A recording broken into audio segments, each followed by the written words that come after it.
Marcos, el Evangelio de Marcos es un evangelio muy dinámico. Los relatos de Marcos están llenos de acción, como te digo, no son como yo, más serio, él es más activo. Y a excepción del versículo 1, capítulo 1, del 1 al 3, Marcos no menciona mucho o no cita mucho el Antiguo Testamento, sino que está más dedicado a la acción, a lo que está pasando en el momento. Pero esa es él cita a Isaías para introducir su evangelio y presentar a Juan el Bautista. Si lees o leemos en el primer capítulo, los primeros 3 versículos, podemos ver cómo lo hace. Y dice en la versión de la Biblia de las Américas, nos dice: principio del evangelio de Jesucristo, Hijo de Dios, como está escrito en el profeta Isaías. He aquí yo envío mi mensajero delante de tu faz, el cual preparará tu camino. Voz del que clama en el desierto, preparad el camino del Señor, haced derechas sus sendas. Y luego presenta Juan. Este es el texto de Isaías, y luego presenta Juan. Juan el Bautista apareció en el desierto, predicando el bautismo de arrepentimiento para el perdón de pecados. Y acudía a él toda la región de Judea, toda la región de Jerusalén, confesando sus pecados. Eran bautizados por él en el río Jordán. Juan estaba vestido de pelo de camello, tenía un cinto de cuero a la cintura y comía langostas y miel silvestre. Y predicaba diciendo: tras mí viene uno que es más poderoso que yo, a quien yo no soy digno de desatar, inclinándome, la correa de sus sandalias. Yo os bauticé con agua, pero él os bautizará con el Espíritu Santo. Marcos capítulo 1 del 1 al 8. Y si notas, pues está lleno de detalles, ¿verdad? Se detiene, nos dice más acerca de Juan el Bautista, lo que él comía, cómo vestía, dónde lo hacía. Es dinámico, entonces está lleno de detalles. Como te dije, su énfasis está en la acción, pero algunas veces también incluye algunas de las parábolas del Señor Jesucristo. Marcos básicamente tiene puestos sus ojos en los acontecimientos más que en los discursos o en los comentarios, ¿verdad? La palabra que aparece 42 veces como luego o inmediatamente o sus sinónimos se repite 42 veces. Y significa inmediatamente después. Es como si yo te contara una historia de lo que yo estuve haciendo esta semana, ¿verdad? Y te dijera, por ejemplo, lo que hice esta semana. Fui a Home Depot y compré material. Y luego fui a comer, y luego visité a mi padre, y luego visité a mi abuela, y luego esto y aquello. Entonces,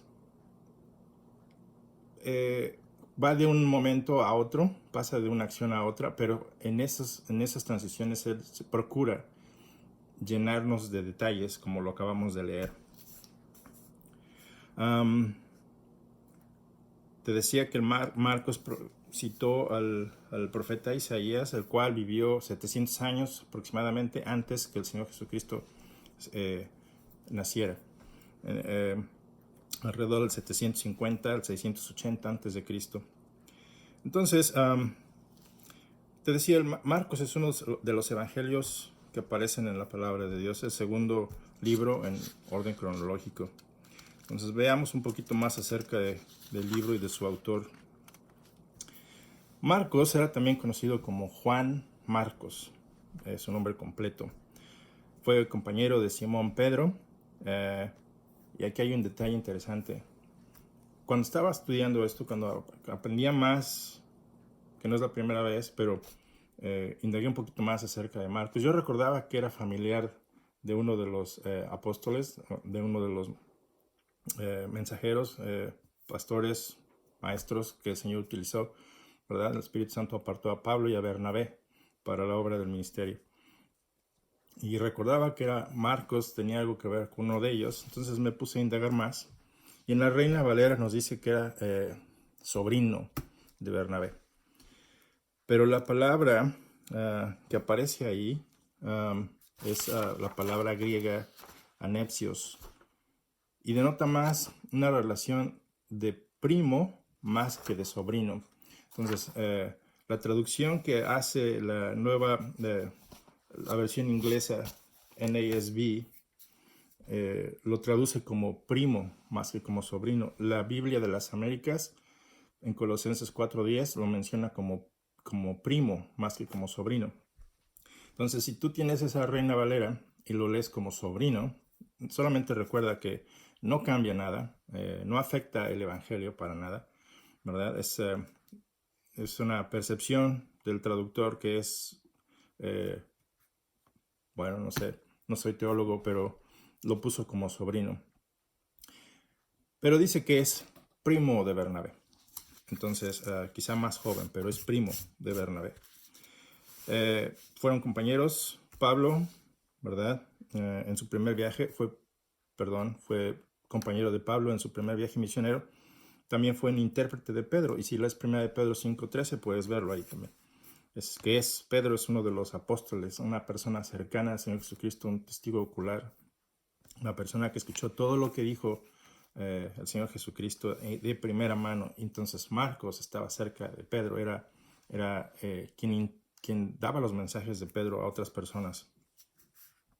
Entonces, esto lo ves también en Marcos 3:16. Después de la crucifixión de Jesús en la cruz romana, Pedro fue uno de los fundadores de la iglesia cristiana, todos lo sabemos, de la iglesia primitiva. Aunque el libro fue escrito por Marcos, se piensa que los hechos contenidos en el libro de Marcos o en el Evangelio de Marcos son relatos de Pedro durante su ministerio con Jesús. Entonces Pedro está dándole todos los detalles a Marcos y Marcos usa todos esos detalles, ¿verdad? Y como vamos a ver más adelante. Se cree que entre los académicos se cree que el libro de Marcos o el Evangelio de Marcos fue escrito alrededor del 50, alrededor del 60 después de Cristo. Se hace varias veces referencia al autor del Nuevo Testamento, como comenzando en el libro de los Hechos. En el capítulo 12, ahí vemos a Marcos, 13 también.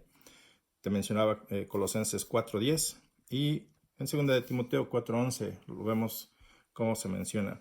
El libro de Marcos o el Evangelio de Marcos probablemente fue escrito en Italia y probablemente fue escrito desde Roma. Tiene 16 capítulos y hay algún dato en el último capítulo. Aparentemente los versículos del 9 en adelante fueron incluidos después de que el Evangelio de Marcos fuera terminado, porque se repite constantemente, cosa que sale del estilo de Marcos.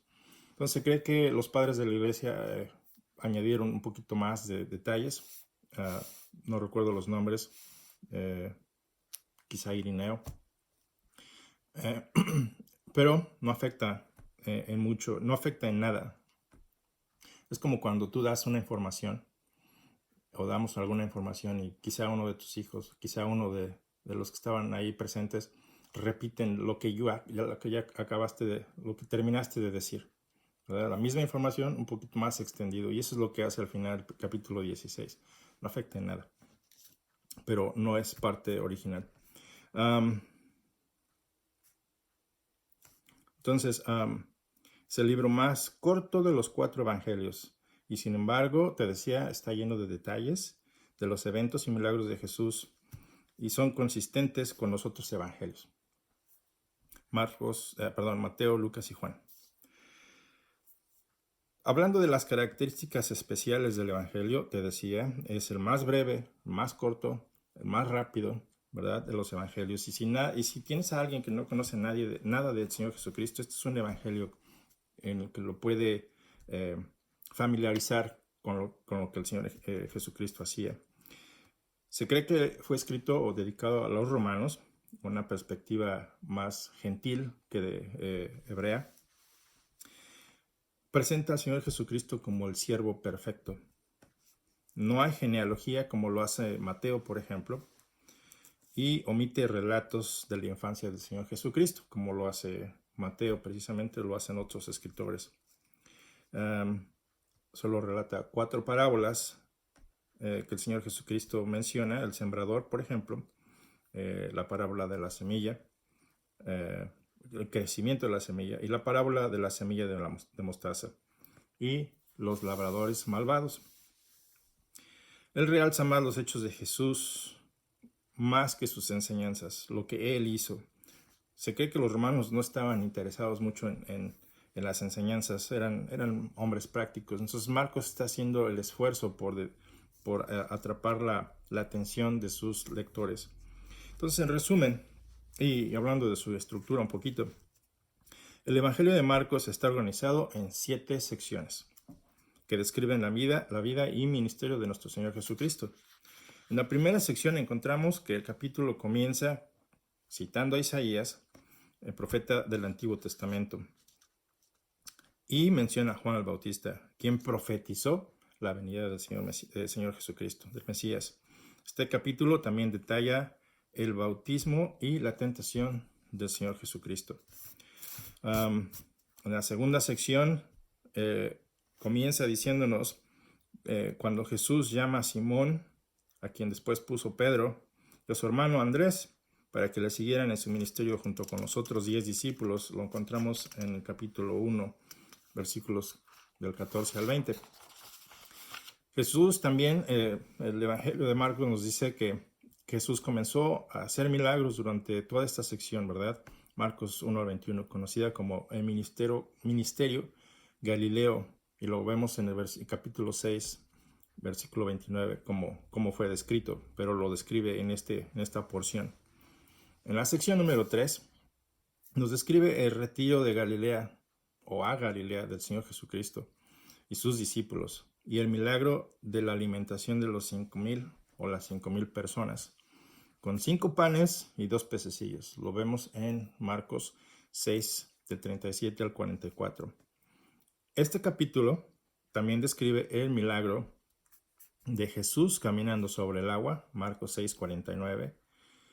Describe la confesión de Pedro de que Jesús es el Mesías, según Marcos 8, 29. Habla también de la transfiguración. Todo esto en la sección 3.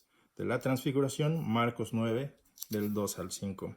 Entonces, te recuerdo, estoy tratando de hacer un resumen completo del Evangelio de Marcos y cómo está estructurado. En la última porción de esta sección 3, Jesús predice también su muerte y su resurrección en Marcos 9:32. Pasando a la sección 4, comienza en el capítulo 9, versículo 33, cuando cubre el periodo cuando Jesús va a Capernaum y predica a sus discípulos acerca de quién es el mayor en el reino, en Marcos 9:36, y acerca de otras cosas, y todo esto en sección 4. Cuando él comienza su sección 5, como nosotros lo estamos dividiendo, sección 5, lo hace a partir del capítulo 10, cuando Jesús se mueve de la región en la que estábamos hablando hacia Judea. Esto lo consideramos sección 5. Allí entonces se enseña sobre muchos otros temas el Señor Jesucristo y hace el milagro de restaurar la vista a un ciego que tuvo fe. Marcos 10, 52. Nuevamente predice su muerte en Marcos 10, 33 al 34. Marcos nuevamente se mueve en la sección 5, de la sección 5 a la sección 6, que nuevamente te repito, tú no lo vas a encontrar sección 1, sección 2, sección 3 en la palabra de Dios. Esto te lo estoy dando como resumen, como estructurado. Los capítulos del 11 al 15 sería la sección que consideraremos sección 6. Y comienza con la entrada triunfal del Señor Jesucristo, la conocemos como la entrada triunfal, a Jerusalén, ¿verdad? Sobre un pollino o un burrito. En Marcos 11, del 1 al 11. Ya estando ahí en Jerusalén, Jesús enseña muchas lecciones al contestar preguntas. Y las dice en parábolas, advirtiéndole a la gente. También Marcos describe la cena del Señor y es narrada en el capítulo 14 del 17 al 26. Jesús luego es arrestado, es enjuiciado y es crucificado en la cruz. Todo esto dentro de la que consideramos sección 6. Cuando Marcos finaliza en su sección 7, detalla el relato de la resurrección de Jesucristo en la tumba. Entonces, después de lo expuesto sobre el poder y manifestación gloriosa del Señor Jesucristo, su pasión tenía que chocar con la mentalidad de los lectores. Marcos tenía que describir todo esto a los romanos, ¿verdad? Tenía que de alguna manera ponerlo todo junto para podérselos dar. Entonces, hablar de un Cristo crucificado era un escándalo, ¿verdad? De un Salvador que fue crucificado, sobre todo en un madero, era un escándalo para los judíos. Y esto lo ves en 1 Corintios. Y completamente una necedad para los gentiles. ¿Cómo crees que un héroe, un Salvador, muera? ¿Verdad? Eso es absurdo. Entonces, la idea de Marcos de dar todos estos ejemplos y ponerlo estructurado de la forma en que lo estuvimos viendo rápidamente, pues representó un reto, pero sabemos que toda la palabra de Dios es inspirada por el Espíritu Santo. Entonces Dios usa a Marcos, ¿verdad?, para escribir este evangelio, para que tú y yo también conozcamos al Señor Jesucristo. Entonces, por eso Marcos se esmera en dejar bien claro que la pasión había sido predicha en el Antiguo Testamento, ¿verdad? En Isaías 53:3, en Salmos 21:2, 22, y mientras el Señor Jesucristo durante su ministerio lo dejó bien claro también. Jesús mismo estableció que había sido predicha en la palabra de Dios. Entonces hace notar con insistencia que la pasión no era un acto de coincidencia o de un fracaso, sino que estaba predicho. Era parte de su misión, no era algo que se salió de las manos de un héroe, ¿verdad? No, nunca contó con fallecer. No, al contrario. Marcos establece que era parte de su propósito. Era precisamente para el rescate por muchos. Y constituía, de hecho, no un fracaso, sino un triunfo. Y eso lo pone bien claro Marcos en su evangelio. Entonces, hablando de hechos importantes en el evangelio de Marcos, primero establece que Jesucristo es el Mesías que fue profetizado en todo el Antiguo Testamento. Entonces, no fue coincidencia, no fue un desastre, sino que está establecido en todo el Antiguo Testamento. También Marcos prueba que Jesús es el Hijo de Dios, lo que afirmó ser mientras él vivía y llevó una vida sin transgresión, una vida sin pecado, una vida perfecta. Entonces Marcos lo describe como el siervo perfecto. Tercero, el Evangelio registra milagros del Señor Jesucristo en la naturaleza o sobre la naturaleza, ¿verdad? Cuando calma la tormenta en el capítulo 4, del versículo 37 al 41. Entonces Marcos demuestra que Jesucristo tiene poder sobre la naturaleza, cosa que un maestro, una buena persona no puede hacer. Nadie, ni Gandhi, ni todas esas personas a quienes el mundo les encanta, les fascina seguir, no tienen poder sobre la naturaleza. Y Marcos demuestra que el Señor Jesucristo sí tuvo poder sobre la naturaleza. No lo inventó él, sino que lo indagó directamente de testigos oculares. También incluye cuando él camina sobre el agua. Ningún buen profeta, ningún buen maestro o buena gente no han tenido poder sobre la naturaleza. Eso demuestra quién es Jesucristo.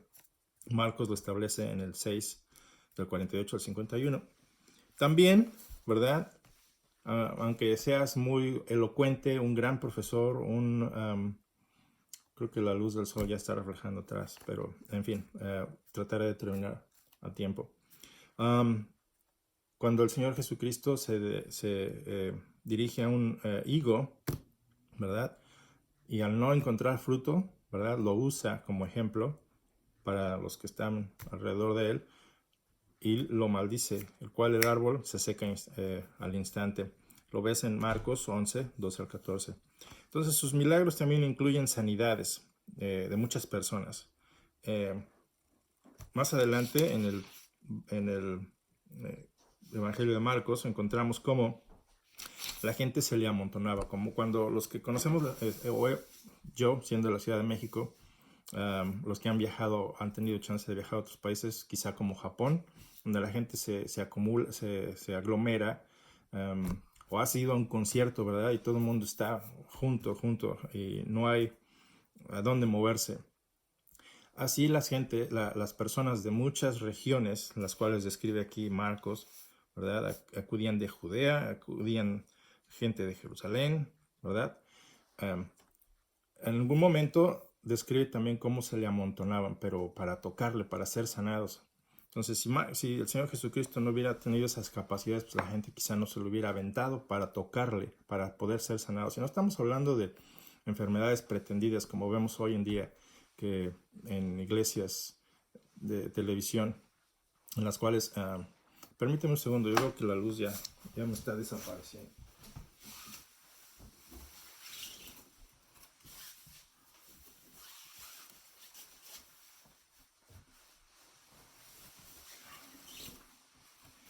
Son ventajas y desventajas de hacer videos, ¿verdad? En fin. Entonces, Marcos describe cuando la gente se le amontonaba y con la necesidad de ser sanados de parálisis, sanados de ceguera, sanados por muchas otras cosas como endemoniados. Entonces Marcos lo describe y uno de los detalles que él incluye es la suegra de Pedro en capítulo 1 del 30 al 31. Incluye al hombre paralítico, ¿verdad? El cual lo bajan de un techo, 2, 13 al 12. Nos dice, exactamente cómo baja desde el centro, ¿verdad? De donde estaba él parado, porque la gente se amontonaba tanto que ya no había forma de entrar donde estaba el Señor Jesucristo. Entonces estas otras personas bajan al paralítico ahí exactamente donde estaba el Señor Jesucristo. Entonces Marcos incluye estos detalles de cómo el Señor tenía poder para sanar a la gente que le había pagado, como a veces pensamos en estos días, gente que pretende estar enferma o que dice haber sido sanada, pero no. También describe la mujer con el flujo de sangre en el 5, 25, 29. Al sordo y mudo o sordo-mudo en el 7. Jesús también exhibe poderes milagrosos sobre la muerte. Ningún buen profeta, ningún buen maestro o buena gente tiene poder sobre la muerte. No solo la muerte no solamente tiene poder sobre otras personas para resucitarles, sino que también al final describe cómo Él mismo tiene poder para resucitar, ¿verdad? Tiene poder para poner su vida y tiene poder para recuperar su vida o tomar su vida nuevamente para Él. Entonces lo describe perfectamente. Entonces, en general, estas son las características o hechos importantes del Evangelio de Marcos. Y así como me estoy yendo rápido en general con el libro de Marcos, así es como Marcos se mueve, rápido, con dinamismo. Espero que sea una palabra correcta. Hablando de las resurrecciones que él menciona, él resucita a la hija de Jairo de entre los muertos, ¿recuerdan? Versículos 37 a 39 del capítulo 5. El hecho más importante en este evangelio, el evangelio de Marcos, es la evidencia de que Jesucristo venció la muerte a través de su resurrección de la tumba.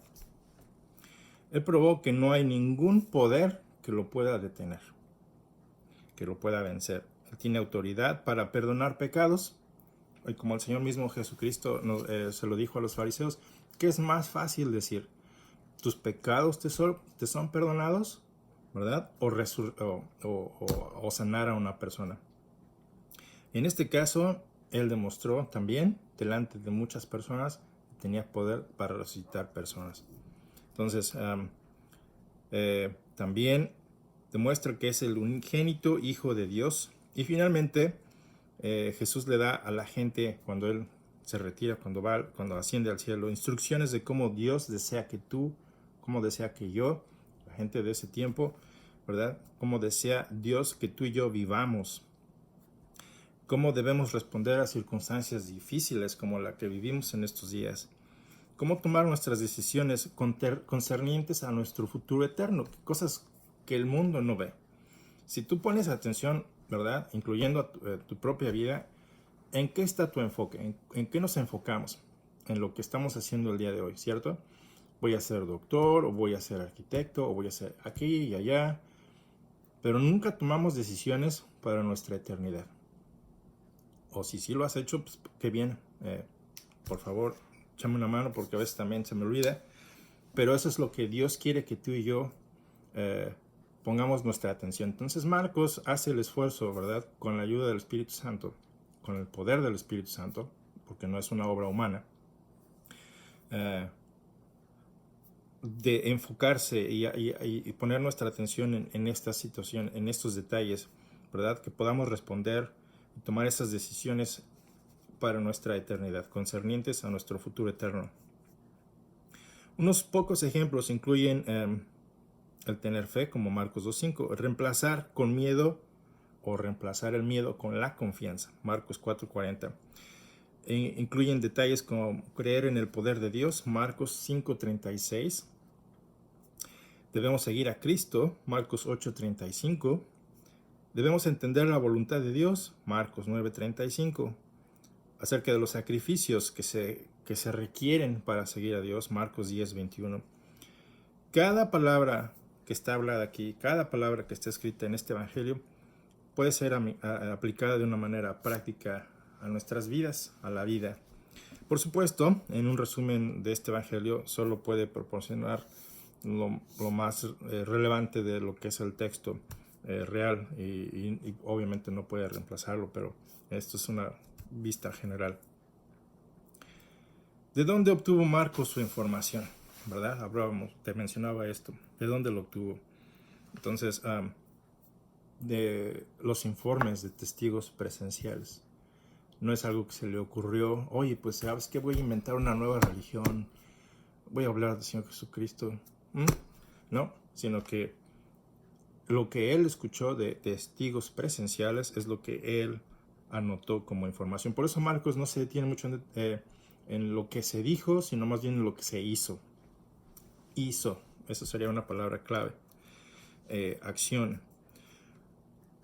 Cuando alguien traduce la Biblia a un nuevo idioma, son muchas las explicaciones que se tienen que dar, ¿cierto? ¿Cómo se le comunica la fe cristiana a alguien que jamás ha oído hablar de Abraham, jamás ha oído hablar de Moisés o de los apóstoles Pedro o Pablo?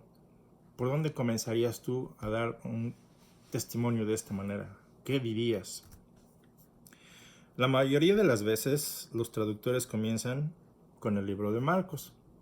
¿Por qué? Porque sus oraciones son simples, son breves, sus escenas están llenas de acción, como te lo leí, por ejemplo. Lo vamos a volver a leer para que pongas atención a los detalles.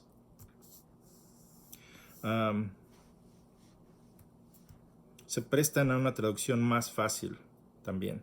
Marcos se asemeja más a un diario que a un libro. Había sido escrito en primer lugar para una cultura extranjera, como lo es la romana o como lo fue la romana. Entonces las más comunes costumbres judías se explican entre paréntesis. ¿Qué relación tenía Marcos con Pedro? Bueno, el rasgo más interesante de Marcos es, para un lector que no conoce el Evangelio, ¿verdad? Es lo vívido que tiene en su escritura, en su carácter. Se lee como un relato de un testigo presencial, lo cual era Pedro. Entonces, los que estudian tales cosas llegaron a la conclusión o han llegado a la conclusión de que Marcos posiblemente recibiera su información de Pedro. Entonces no es algo que yo te estoy diciendo, sino que muchos estudiosos han llegado a esa conclusión. Lo más acertado es que él recibió su información de Pedro, lo cual vimos fue uno de los discípulos más íntimos del Señor Jesucristo. Pedro, o alguien como él, aportó detalles confidenciales y creíbles. O sea, no nada más Pedro, sino que otros también aportaron información. Información como esta, en el capítulo 1, versículo 13, nos dice que Jesús pasó un periodo de tiempo en el desierto con las fieras. Cuando él iba a orar, se levantaba muy de mañana, siendo aún muy oscuro. Un detalle memorable para todos los discípulos de Jesús. ¿Por qué? Porque eran conocidos por su ocasional costumbre de dormir cuando no debían dormir, ¿verdad? ¿quién más podría haber sabido ese detalle? Sino los que estaban ahí. Habló de medio de una tormenta furiosa. Jesús estaba en una barca, ¿verdad? Durmiendo sobre un cabezal, sobre el capítulo 4:38. La persona que le contó a Marcos lo que estaba sucediendo o lo que sucedió en el monte de la transfiguración describió los mantos de Jesús y sus acompañantes como muy resplandecientes, muy, muy blancos, tanto como la nieve. Pero también agrega que ningún lavador en la tierra los podría haber hecho tan blancos. 3, capítulo 9, versículo 3. Entonces solamente Marcos nos dice que Pedro se sentó con los guardias durante el juicio de Jesús. Solamente Marcos nos dice eso. Calentándose al fuego. Es un detalle que solamente Pedro sabe, ¿verdad? Entonces los detalles en este evangelio son muy importantes.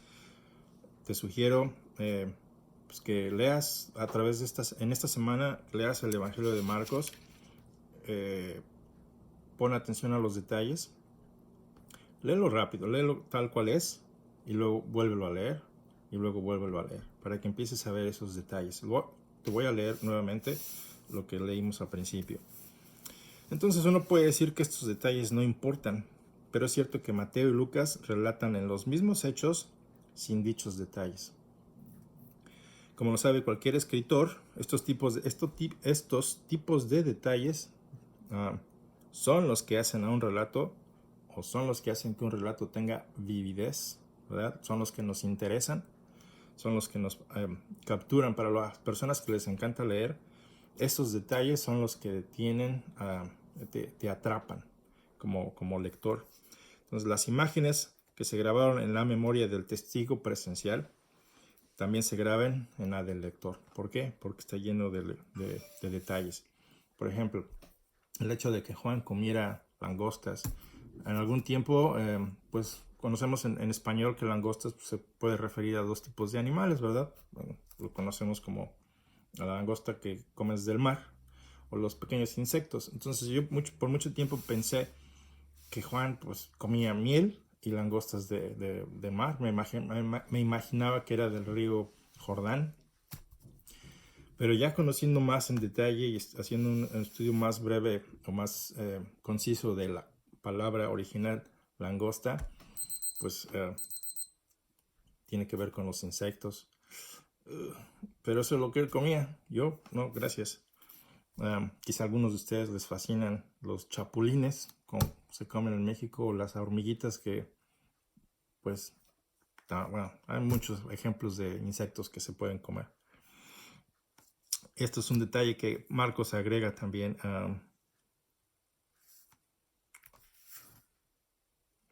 En fin. Marcos podría haber contado sin mayor detalles todos los casos de la gente que Jesús curaba. Todos los casos que él curaba, pudo haberlos ignorado sin detalles, ¿verdad? Pero Marcos incluye muchos detalles. Las cuenta de esta manera. Un ciego, arrojando su capa, se levantó y vino a Jesús. Lleno de detalles. Y después habla de un paralítico que fue curado. Se puso en pie. Todos se asombraron y glorificaron a una, diciendo: nunca hemos visto tal cosa. 2:12. En general, hermanos, esto es un resumen breve, espero, ¿verdad?, del Evangelio de Marcos, del cual estaremos aprendiendo más acerca del Señor Jesucristo a través de los ojos de Marcos. Y te leo nuevamente el texto con el que inicié, en la versión de la Biblia de las Américas, mi versión favorita. El Evangelio de Jesucristo según Marcos. Principio del Evangelio de Jesucristo, Hijo de Dios, como está escrito en el profeta Isaías. He aquí yo envío mi mensajero delante de tu faz, el cual preparará tu camino. Voz del que clama en el desierto, preparad el camino del Señor. Haced derechas sus sendas. Juan el Bautista apareció en el desierto predicando el bautismo de arrepentimiento para el perdón de pecados, y acudía a él toda la región de Judea y toda la gente de Jerusalén, y confesando sus pecados, eran bautizados por él en el río Jordán. Juan estaba vestido de pelo de camello, tenía un cinto de cuero a la cintura, y comía langostas y miel silvestre, y predicaba, diciendo: Tras mí viene uno que es más poderoso que yo, a quien yo no soy digno de desatar, inclinándome la correa de sus sandalias. Yo os bauticé con agua, pero él os bautizará con el Espíritu Santo. Como ves, le gusta, él incluyó muchos detalles. Entonces lee esta semana más acerca del Evangelio de Marcos. No lo leas solamente una vez y te des por satisfecho, sino leámoslo varias veces, porque de esa manera, si omitimos detalles en la lectura, podemos nuevamente retomarlo. Entonces, esto es lo que tengo hoy para todos nosotros. Creo que va a ser interesante y a través de conocer más acerca de nuestro Señor Jesucristo a través de los ojos de este personaje en la palabra de Dios, este hombre de Dios, ¿verdad? A quien Pablo rechazó por algún tiempo porque los abandonó en Perge, pero después se reconciliaron. Bueno, espero que esto sea una herramienta de estudio también para ti, este video. Y pues te mando saludos, por favor, los que me conocen, pues no dejen, bueno, pues llaman un texto o algo. Todo es bienvenido. Así que Dios les bendiga y bueno, lo mismo para mí. De los que tengo la información a la mano, pues les echaré les enviaré un texto o una llamada. Dios les bendiga, que tengan bonita semana y terminemos orando. Padre bendito, te damos gracias por tu palabra y te rogamos, Señor, que nos permitas conocer más acerca de nuestro Señor y ver todos estos increíbles detalles que tú pusiste usando a Marcos, Señor. Te damos las gracias por ello. Entonces bendecimos tu palabra, bendecimos tu nombre y rogamos que en la misma manera, Señor, tú bendigas nuestras vidas con tu presencia a través de tu palabra, Señor, y bueno, pues nos permitas estar listos para tu regreso. No sabemos si es en nuestro tiempo o una siguiente generación, no sabemos, pero como responsables delante de ti, ayúdanos a estar siempre listos, viviendo en esa actitud, siempre listos. Bendito sea, Señor, te agradecemos por todo, en el nombre de Cristo. Amén. Hasta luego.